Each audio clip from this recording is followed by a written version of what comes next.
So, do you want to marry a virgin or not?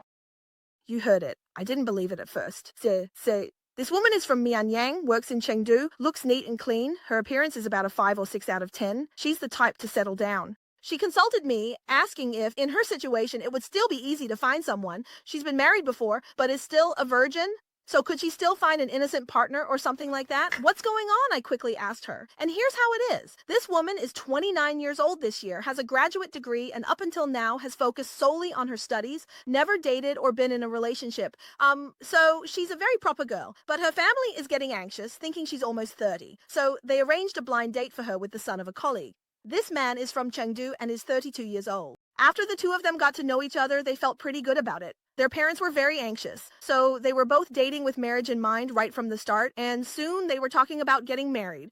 During their relationship, the man was very respectful toward the woman and never made any intimate moves, so the woman didn't think much of it. She felt that this man had great character and was really moved, thinking she had married the right person. On their wedding night, the man still didn't touch her, even saying he had a stomachache and wasn't feeling well, that he had some inflammation. For more than a month after getting married, they still didn't have any physical intimacy. At first, the woman said, "Hey, is there some kind of problem? Should we go to the hospital and get it checked out?" Then one day, she suddenly saw chat messages and call records on the man's phone between him and another man. It was only then that the man came clean with her. He had a steady boyfriend. But his parents were forcing him to get married, so to appease his mother and father, he agreed to the marriage. After the woman found out, she was devastated, and the two of them divorced very quickly. She felt extremely wronged and deeply saddened. Sigh. She feels like she just had bad luck with people, and before she knew it, she ended up divorced and remarried. Now, she doesn't have many requirements. She just wants the other person to be a real man with good character. She doesn't care about having a car, a house, or a bride price, but she is absolutely against anyone from Chengdu. So, straight shooting guys from Mianyang, Seoul, are you interested or not? Hello, could you tell us about your criteria for choosing a partner? May I ask, anyone here has an annual salary over 1 million?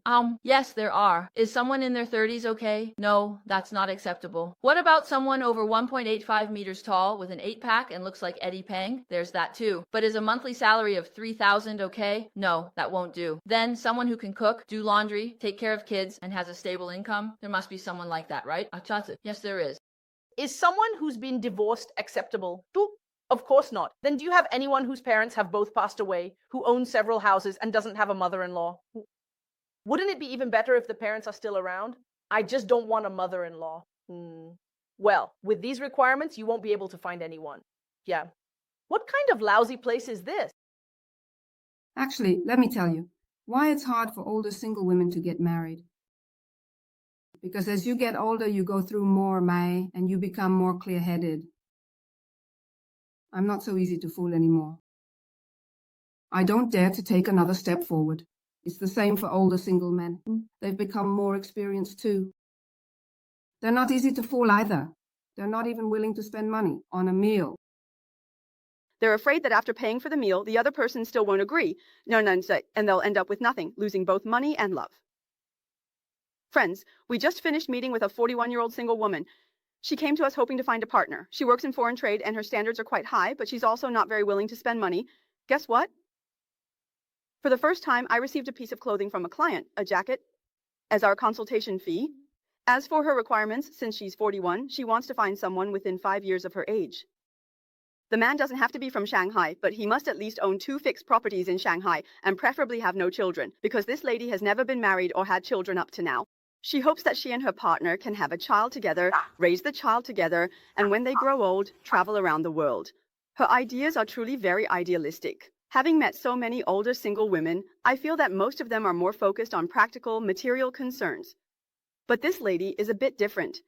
She has a lot of romantic ideas, like traveling around the world and wanting to have romantic ceremonies for engagement and marriage. She mentioned all of these to me and said that this is also the reason why she's still single, because none of the men have met her standards. Either they fall short materially, or they lack in romance. So, finding a partner is really quite troublesome.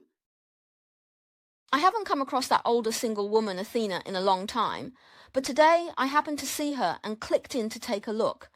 I was honestly shocked. Can someone tell me how a high achiever like her, with an annual salary of 300,000, 2 apartments, 2 cars, and a master's degree in literature, could be interested in A man who is under 1.6 meters tall, divorced, and only has a primary school education like some kind of soaring eagle. And on top of that, she got scammed. According to his video, if his bank card hadn't had a spending limit that day, the amount lost wouldn't have just been 200,000. It could have been 500,000 or even 1 million. Oh my God. I really can't understand this world. Can someone tell me? Can someone sometimes explain to me why this is? Don't say you want to find a rich guy. Honestly, you can't even find one. The funniest thing I've ever heard is, I still want to marry for love, but if I really can't find it, I'll just marry a rich man. It's like saying love is all about fate, but if you want a rich man, you can just go out and get one. The real issue is, the person next to you right now is just an average guy, and you're willing to be with him. I believe you two have love, so you don't need to look for quantity, and there's no need to say things like that. To put it bluntly, you just want the average guy beside you to become rich, so you can control both him and his money. It's just like how a lot of older single women are still fantasizing about meeting a Prince Charming, who'll give them perfect love. When others advise them to be more realistic, they just say, I'll keep looking. If it really doesn't work out, I'll just settle and find a rich guy to marry. There are also plenty of people who can't make money themselves, yet they keep dreaming of getting rich without putting in any real effort. Every day, they watch those feel-good dramas with strong female leads, imagining that one day they'll live that kind of independent, leading lady life. When others advise them to be more realistic, they say, if I can't be the main character, I'll just be the second lead. Find a rich man who loves me and marry him. What kind of logic is that? What do you take rich people for? Tools? Puppets on a string? Do you really think you can just do whatever you want with them? It's as if you all believe rich people have no minds of their own and should just line up waiting for you to pick and marry them. Seriously, stop watching those Mary Sue fantasy idol dramas. The domineering CEO who insists on marrying only you, and you think you can just get him whenever you want. Remember this, anyone who says things like, in the end I'll just marry a rich man or someone with good conditions. These women can't actually find such a person. If they could, they would have done it already. So-called wanting to marry for love is just an excuse to cover up the fact that they can't find a rich man. As long as it hasn't happened, meaning she hasn't married a rich or well-off man, it's all fake. There's no need to worry about what might happen in the future. If she really does manage it, I'll go apologize to her. But generally, people who say things like this don't have good intentions. If you can't see your own position, just let it go. But insisting on making up some excuse about looking for love, do you really take everyone else for fools? I know some people will argue, can't someone genuinely want to find love? If they can't, isn't it okay to settle for someone rich, or at least with better conditions? Let me tell you clearly, people who truly want to marry for love would never talk like this. As long as someone talks like this, there's simply no love involved. What this really means is they want to find someone rich whom they can also control, and if they can't, then at least someone rich even if they can't control them. Finally, let me share a harsh truth. Most women don't even have the chance to marry for money, so they can only pretend to marry for love. After all, love can be faked. But you can't fake money. If you really have to choose between money and love, most women wouldn't be able to get married at all, and if you don't find someone soon, you can forget about having children. Born inside the 2nd Ring Road, living outside the 5th Ring Road, in my 30s and still living a single, solitary life. At home, my parents nag me. At work, my colleagues gossip. When I go out, I see everyone else as a family of 3 together. Sometimes I stop and think for a long time. At 35, you're already considered an older mother. If I can't get married and have a child within the next year or two, I might really never get the chance. My mom says, even if a woman never gets married in her life, she must at least have her own child. When I was younger, maybe I felt that being alone wasn't a big deal. I could date, make friends, travel, and my parents were still around. Even if I didn't get married, I wouldn't feel lonely. But eventually, my parents will be gone. Relationships will come to an end, and friends will all have their own lives. As the people around me gradually find their own places to belong, not getting married really does make you end up all alone. As an 80s-born migrant in Shanghai facing old age alone, I'm starting to panic. I'm standing at a crossroads in life, unable to move forward or back. I have no car, no house, no career of my own, no partner, and of course, no mortgage, no car loan, no children. Other than focusing on doing my job well, I have no idea where my future is headed. Now that I'm 35, even finding a good job has become much harder. Without realizing it, I've also missed the best age for having children. Every day after work, I return to my cramped rented room, relying on traditional Chinese medicine to regulate both my mood and my health. My life is orderly, but I have no passion. My diet is healthy, but there's a lack of warmth and human connection. Friends my age are already married with children, enjoying happy families. Their kids are even old enough to run errands downstairs. It would be a lie to say I'm not envious. Sometimes I even think that arguing with a partner would be better than being alone in such emptiness. If I had to live this lonely life forever, deep down, I know I couldn't accept it. I wonder how many other single people are as lost as I am. Being single at an older age doesn't necessarily mean being a career woman. When I see couples eating together or strolling in the park, I can't help but feel envious. Some people choose family, others choose to fulfill themselves. Pessimists say no matter what you choose, there will always be regrets. But for the paths I haven't taken, I still want to try. I hope this year I'll be lucky enough to find a suitable companion. Teacher, honestly, my requirements for a partner aren't high. Just someone kind, dependable, and motivated. That's all I ask. I hope you understand. Character really is the most important thing, but I'd like to know, when you say you want someone with motivation, how do you define that? Oh, I'm not materialistic or anything. It's just that I think for a man, he should at least have a stable job. And his income shouldn't be too low, right? After all, he'll have to support a family in the future, don't you think? So, what do you think counts as a decent monthly income? I think it should be at least over $20,000, right? Prices are so high now, I can't just follow him and suffer, can I? Also, it's best if he has a house. It doesn't have to be big, but the location can't be too remote. Or it'll be inconvenient for me to get to work.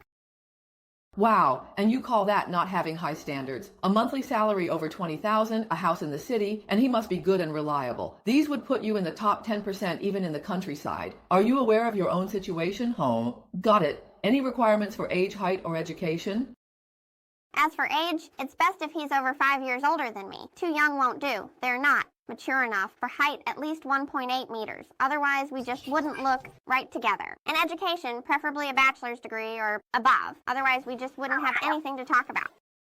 So much for not having high standards. You want a high income, tall, and someone you can have good conversations with. Are you looking for a partner or evaluating a top candidate? Not a single requirement can be missing, huh? If a guy meets all these criteria, what kind of woman do you think he'd be looking for? I think that when a man reaches this level, he probably values a woman's inner character and worldview more, rather than just superficially focusing on her looks or age.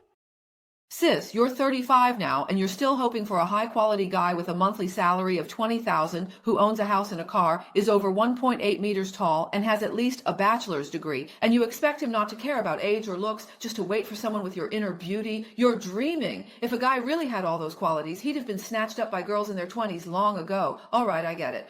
But this is a two-way selection, right? Maybe we should consider lowering our standards a bit, so we can find a suitable partner more quickly. What do you think?